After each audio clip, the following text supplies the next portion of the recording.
kingdom, next kingdom is Protista kingdom.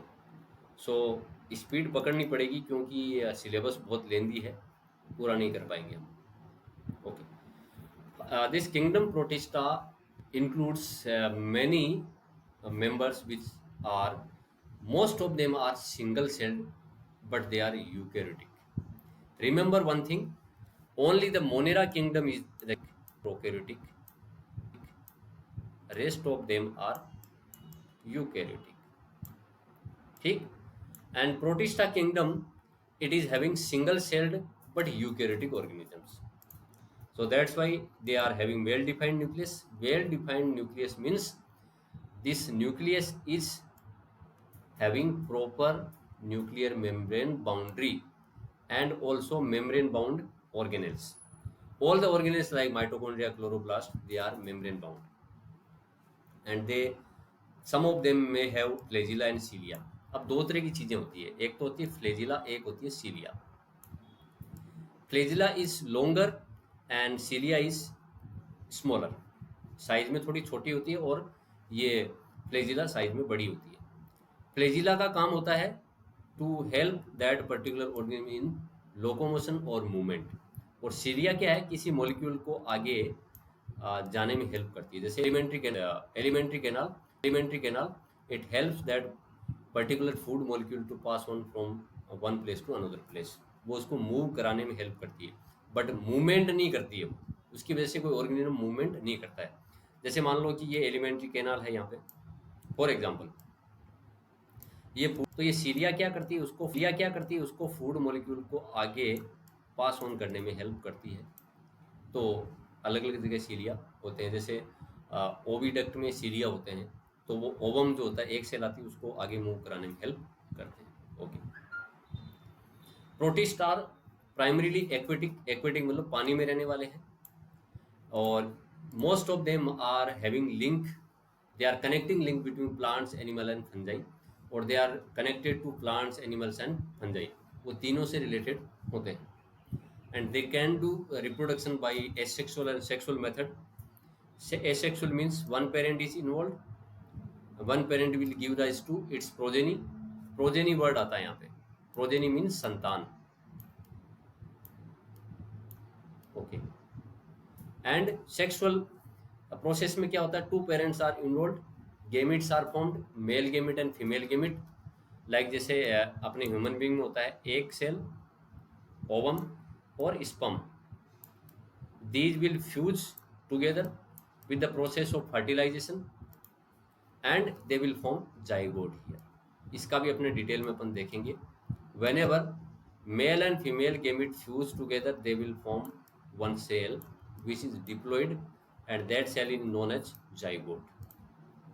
So zygote is formed in sexual reproduction, but no zygote is formed in asexual reproduction process. Okay, so now classification, it is classified under these groups: chrysophytes, dinoflagellates, euglenoids, slime molds and protozoans. So chrysophytes, first category is chrysophyte. They are found in fresh water as well as marine water. Fresh water means मीठे पानी में, जैसे अपना lake है, any pond is there, और some water currents like झरना जो होता है वो है, और समुद्री जो पानी है वो मेराइन वाटर होता है. सो एक्वेटिक एनवायरनमेंट दो टाइप का होता है, तो दोनों में ये रहते हैं. They are microscopic, we cannot see them through naked eye, हमें माइक्रोस्कोप की हेल्प लेनी पड़ेगी. And they float passively in water currents, water current में ये पैसिवली फ्लो करते हैं. देखिए आप, अगर आप लोग बायोलॉजी लिए तो you see this animal planet and discovery and national geographic, two channels are there. मैं उनका प्रचार नहीं कर रहा हूँ, I am telling that they are having some excellent programmes on biology. Animal planet और उसका भी एक है एनजीसी और डिस्कवरी का अपना अपना एनिमल का एक चैनल है पूरा डेडिकेटेड, तो उसमें आप ये चीज़ें देख सकते हैं. सो प्लैंकटन, एक वर्ड आ रहा है यहाँ पे, प्लैंकटन. प्लैंकटन एक माइक्रोस्कोपिक जीव है जो आंख से हमें पूरा नहीं दिखता है, that is floating freely in the water current. Water current जिधर जाता है उसके साथ ये चलते जाते हैं, तो उनको अपन प्लैंकटन बोलते हैं, यानी तैरने वाले जीव। Most of them are photosynthetic, they are having chlorophyll, that's why they can do photosynthesis. They are showing similarity with plants. इनमें क्या क्या होते हैं, डाइटम्स एंड गोल्डन एल्गी, जिनको डेस्मिड्स भी हम बोलते हैं, ये इनके अंदर आते हैं। देखिए यहाँ पे डाइटम्स की स्ट्रक्चर ये दिखती है, छोटे छोटे जीव होते हैं ये। गोल्डन एल्गी, कलर उसका गोल्ड जैसा है इसलिए उसको गोल्डन एल्गी भी कहते हैं। डाइटम्स क्या है, diatoms have siliceous cell wall forming two thin overlapping cell which fit together as in a soft box. ये दो लेयर उसके चारों ओर फॉर्म करते हैं, एक ऊपर वाली लेयर, एक नीचे वाली लेयर, और इस तरह से वो जीव बीच के अंदर उसके अंदर रहता है। यानी इनके सिलिका की बनी हुई, सिलिका जैसे धूल है, उस सिलिका है, उसमें सिलिका की बनी हुई चारों ओर लेयर होती है, कवरिंग होती है, सेल वॉल होती है इसकी, और उसके अंदर ये वो ऑर्गेनिज्म फिट रहता है। जैसे साबुन, अपनी साबुनदानी होती है, सोप बॉक्स, साबुन बीच में रखते हैं और अपन दोनों तरफ से कवर से ढक देते हैं उसको। तो इस तरह से ये जीव की स्ट्रक्चर रहती है इस ऑर्गेनिज्म की। They are cheap producer in oceans, यानी cheap producer because they are having chlorophyll and they can do photosynthesis, so they are synthesizing the food, means they are producing the food. That's why they are the big ones which are because plants तो terrestrial होते हैं, पानी में नहीं रहते हैं, तो पानी में फोटोसिंथेसिस जीमा इन डाइटम्स के ऊपर। एंड प्रोड्यूसर ओशन के अंदर, समुद्र के अंदर। The cell wall deposits of diatoms over billions of years in their habitat is known as diatomaceous earth. उनके चारों ओर जो कवरिंग हो जाती है, वो जीव मर जाता है, बट वो कवरिंग उसकी पड़ी रहती है। यहाँ पे देखिए आप, इस तरह के उसकी जो कवर है, खोल जो है उसका, वो पड़ा रहता है। एंड मतलब कई सालों तक, वो कई बिलियन सालों से इस हैबिटेट बन जाता है, ये ऑर्गेनिज्म यहाँ पे रहते हैं। और ये वाला जो डाइटेसमेस जो अर्थ है, जो इसका सेलवाल का डिपॉजिट है, उसको अपन डाइटेमेशियस अर्थ बोलते हैं। ये कुछ काम आता है पॉलिशिंग करने में, पॉलिश करने में, filtration of oil and syrups. जो ऑयल और सिरप होते हैं, जो अपने लिक्विड अपन पीते हैं मेडिसिन के रूप में, जैसे खांसी की दवाई होगी, उनको फिल्टर करने में भी काम में ये आता है। ये देखिए यहाँ पे दिखाया गया। सो they are having two years, they are doing photosynthesis. Another one is they are also used commercially by human being. Second category, dinoflagellates, they are marine and photosynthetic. They are found in saline water, means salty water of the oceans, and they are photosynthetic because they are having chlorophyll. And color variation is there in their appearance: yellow color, green color, brown color, blue color, red color, depending on the main pigment of the found in the cell. जो उसमें pigment होता है उसके basis पे होता है। You have seen the plant leaves, they are of different colors. आपने plant की अगर लीफ देखी है तो ग्रीन तो मेन पिगमेंट है, पर आपने देखा है कुछ कुछ जो इनके अंदर रेड कलर भी बीच बीच में स्पॉट होते हैं, पिंक कलर का भी होता है, because apart from chlorophyll there are many more pigments are there in the plants, due to which depending on their concentration found in that particular leaves or part of the plant उनका colour different होता है। Cell wall has stiff cellulose plates on the outer surface. उनकी cell wall के चारों ओर, cell wall जो होती है उसमें सेलुलोज की प्लेट्स होती है यहाँ पे, यानी सेलुलोज ब्लॉक्स में उसमें अंदर होता है उसके अंदर। Okay, most of them have two flagella. इनके अंदर दो फ्लैजिला होता है, one lies longitudinally and another in transversely in the furrow between cell plates. इस तरह की फॉर्म में ये फ्लैजिला यहाँ पर होते हैं। देखिए आप यहाँ पर दोनों एक दूसरे के विपरीत लिए हुए होते हैं। अब one important concept is red dinoflagellates, gonyaulax. Red dinoflagellates undergo rapid multiplication so that the sea appears red. They release toxin that kill marine animals like fishes. अब ये क्या करते हैं, ये इतने डेंजरस होते हैं कई बार कि अपनी संख्या को इतना ज़्यादा बढ़ाते हैं कि रैपिडली मल्टीप्लिकेशन करते हैं वो, यानी इनकी संख्या बहुत ज़्यादा वहाँ पे सी में बढ़ जाती है। और ये क्या करते हैं, they are releasing toxins in the sea. उससे क्या होता है, जो फिश वगैरह जितने भी एनिमल्स होते हैं वो सब मर जाते हैं वहाँ पे। और कलर जो है रेड हो जाता है, कलर जो है रेड हो जाता है, यहाँ पे लाल हो जाता है। लाल कोई खून निकला हुआ नहीं है, इनके संख्या इतनी हो जाती है क्योंकि they are having different colours. उस संख्या की वजह से, नंबर की वजह से ये पूरा समुद्र का पानी लाल हो जाता है और फिश भी मर जाती है, and pollution will be there in that particular water. So this concept is known as red Tide.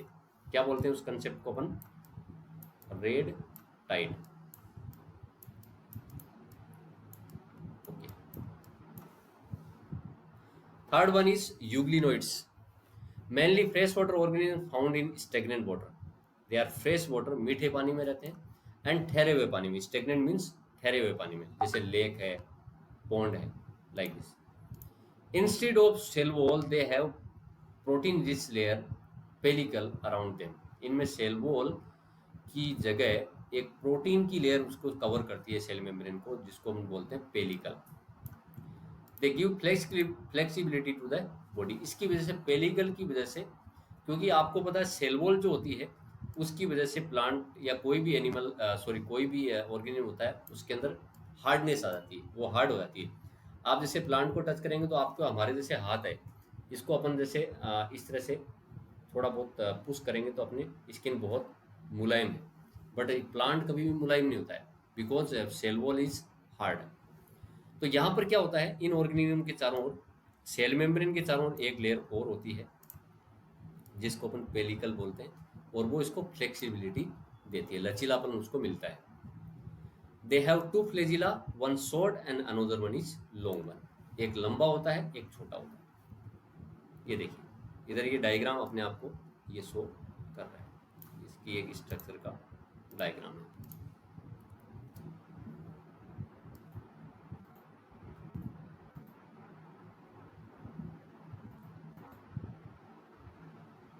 One second,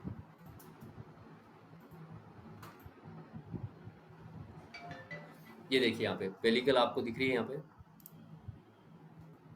ये चारों इसके लेयर है, and this is having this flagella, long flagella and one short flagella also there, which is here. देखिए जो red में बना रहा हूँ, इस फ्लेजिला के पास में, and these are having contractile vacuole, chloroplast is also there, they can do photosynthesis, they are like plants, पर प्लांट के सभी फीचर्स इसमें नहीं होते हैं। इस पेलिकल के नीचे क्या होती है, प्लाज्मा मेम्ब्रेन होती है। They have nucleus, membrane bound nucleus. Okay, one second, okay.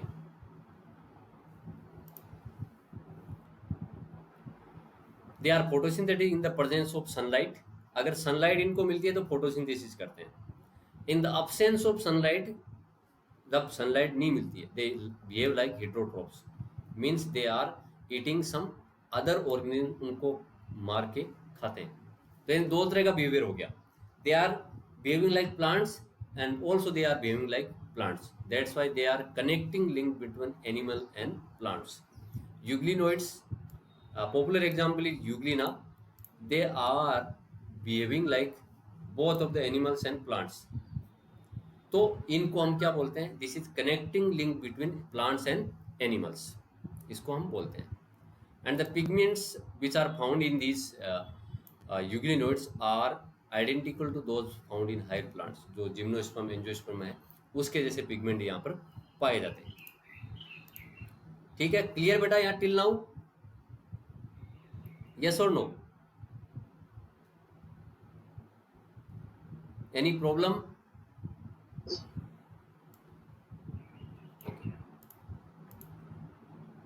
slime molds, they are like fungi, they are like fungi। हमने पहले ही बात करी थी कि they are like all the protista kingdom organisms are like planty animals and fungi। so slime molds are mainly fungi, they are saprophytic protist, सड़ी गली चीज़ों पे, डेड और ऑर्गेनिक मैटर पे उगते हैं एंड उससे अपना फूड लेते हैं। Their body moves along decaying twigs वगैरह टूटी हुई होती है, पत्तियां, लीव्स एनगल्फिंग ऑर्गेनिक मटेरियल, वहां से लेते हैं। Under suitable condition they form an aggregation called plasmodium, it may spread over several feet. इस तरह की स्ट्रक्चर ये बनाते हैं, देखिए आप, फैली हुई structure. This structure is known as plasmodium. ठीक है, ये सुटेबल और फेवरेबल कंडीशन में, जब उनको पूरी ऑप्टिमम कंडीशंस ग्रोथ के लिए मिलती है तब। अंडर अनफेवरेबल कंडीशंस प्लाज्मोडियम्स डिफरेंशिएट्स, थोड़ा डिफरेंशिएट होके they form fruiting bodies like this one, इस तरह की फ्रूटिंग बॉडी बनाते हैं। एंड फ्रूटिंग बॉडी के अंदर क्या होते हैं, बहुत सारे स्पोर्स होते हैं इनके टिप पे। ये देखिए, जो आपको यहाँ पे ऑरेंज कलर की चीजें दिख रही है, they are slime moulds which are growing under unfavourable conditions. तो उनके ऊपर वाला जो आपको ये वो लॉलीपॉप जो होता है ना, उस तरह की स्ट्रक्चर देती है। लॉलीपॉप का जो टिप वाला जो जिसको चूसा जाता है, उसके उस पार्ट को, that part is known as what, fruiting body. उस पार्ट को हम बोलते हैं fruiting body.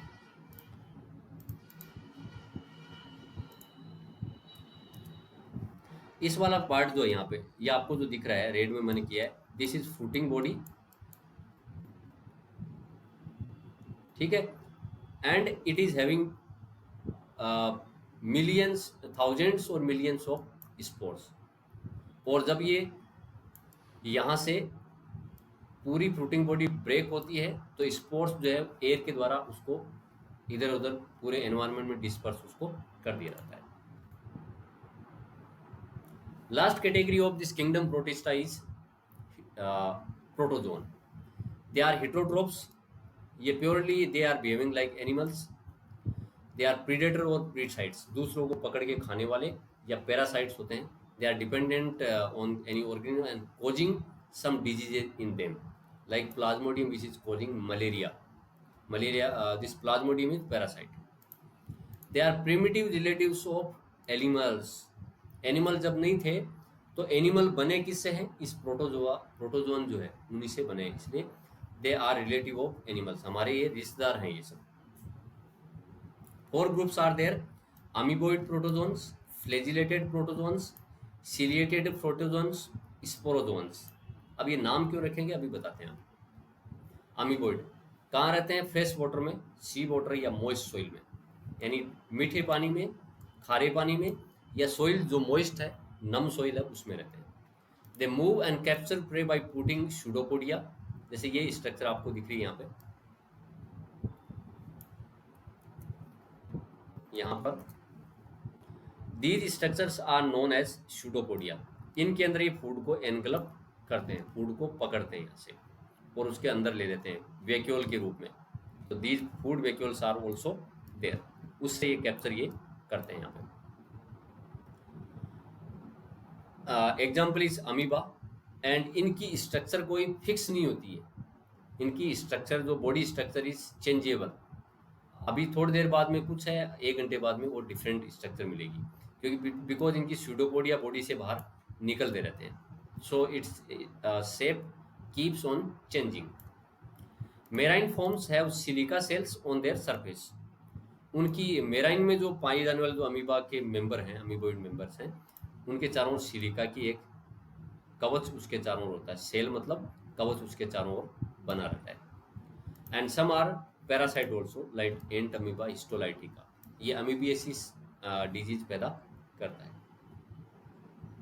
Second is flagellated protozoan because their flagella is found in this structure. देखो ट्रिपेनोसोमा ये यहाँ पे, इसके अंदर फ्लैजिला आपको दिख रहा होगा, ये देखो फ्लैजिला, इसलिए इसको flagellated protozoan. They are free living और parasitic, they have flagella, that's why they are known as flagellated. इसके अंदर ऐसा स्ट्रक्चर होता है। Okay, parasitic forms causes disease like sleeping sickness, जैसे ट्रिपेनोसोमा है, ये स्ट्रक्चर जो है किसके, ट्रिपेनोसोमा है। ये ह्यूमन बोन में एक डिजीज कोज करता है, स्लीपिंग सिकनेस। आदमी सोता हुआ रहता है, उसमें बुखार आता है, उसको जग नहीं पाता है, हमेशा सोया हुआ रहता है, उसमें बुखार आता है। And this is very much serious, और आदमी की सोते सोते ही डेथ हो जाती है उसमें। सिलिएटेड प्रोटोजोन्स, ये इस तरह की स्ट्रक्चर देखिए आप। अब आगे सीलिया यहाँ पे। इसमें इसकी पूरी बॉडी पे जो लेयर दिख रही है ना आपको ये स्लीपर जैसी स्ट्रक्चर देखिए, इसके चारों ओर बॉडी पे क्या है, स्मॉल स्मॉल ब्रिसल्स, लाइक जो अपने टूथपेस्ट के ब्रिसल्स होते हैं ना, उसके जैसी स्ट्रक्चर इसमें होती है। Those bristle like structure are known as cilia. They have one cavity which is known as gullet which opens outside. देखिए यहाँ पे एक केविटी है जो बाहर की ओर खुलती है, फूड यहाँ से इसके थ्रू अंदर की ओर आता है। So gullet is one type of opening. Due to movement of cilia water with food enters into gullet. पानी के साथ फूड यहाँ पे अंदर की ओर आता है। तो ये स्ट्रक्चर हकीकत में किसकी है, पैरामीशियम की। Last one is sporozoan, because they are producing one spore like stage in their life cycle which is infectious होते हैं, बहुत डेंजरस होते हैं, इन्फेक्शन कोज कर देते हैं, इसलिए इसको स्पोरोजोन भी बोलते हैं। Like Plasmodium, Plasmodium is causing malaria disease in human being, क्योंकि इनका एक स्पोरोजोइड स्ट्रक्चर होती है इनकी जो इन्फेक्शियस स्टेज होती है। आप 12th क्लास में एक चैप्टर है एड्स डिजीज के ऊपर, उसमें मलेरिया के बारे में पूरा पढ़ेंगे। So their infectious stage of this plasmodium is sporozoite. वो मच्छर जब काटता है तो sporozoite is inserted into our blood and that will reach to our liver and then breaking RBCs, और उसकी वजह से हमारे बुखार आता है चिलिंग के साथ में, उसी को मलेरिया हम कहते हैं। So this one is last category. Tomorrow we will discuss about kingdom fungi. If any doubt, please ask me. Yes.